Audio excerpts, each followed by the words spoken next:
നമുക്കൊന്ന് പഞ്ചു പിടിച്ചാലോ? പിന്നെന്താ? ബലം പിടിച്ചോ അമ്മ. ജയിക്കുന്ന ആൾക്ക് 100 രൂപ.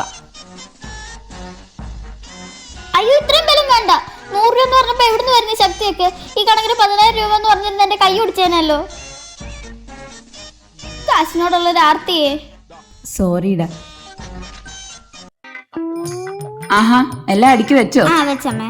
അമ്മ ഞാൻ ടി വി വെച്ചോട്ടെ? എങ്ങോട്ട് വെക്കാൻ? അമ്മ ഞാൻ ടി വി ഓൺ ചെയ്തോട്ടെ എന്ന്. ആഹാ, അതായിരുന്നു. ഞാൻ വിചാരിച്ചു അവിടെ ഇരിക്കുന്ന ടി വി എടുത്ത് നീ എവിടെ വെക്കാനാന്ന്. ഓ, തമാശ അല്ല, കാര്യം. ഞാൻ ചിരിക്കണോ? പോയേ മോളൂസേ. എന്തോ അമ്മ സ്കാൻ ചെയ്ത് നോക്കുന്നേ? കേടുണ്ടോന്നാ? ഇത് ഏത്തക്കയാണോ പഴമാണോ നോക്കിപ്പോയതാ. എന്തോ ചെറിയ ഏത്തക്കയാ. ഇത് തൊലി പൊളിച്ച ഒന്നും കാണത്തില്ല. അമ്മയല്ലേ കടക്കാരോട് പറഞ്ഞ ചെറിയ ഏത്തക്ക ഇടാൻ? അത് പിന്നെ എണ്ണം കൂടണോന്ന് വിചാരിച്ചാ ഇങ്ങനൊക്കെ ഇരിക്കും. പക്ഷെ ഇതിന് നല്ല സ്വാദായിരിക്കും കേട്ടോ. ആയിരിക്കും.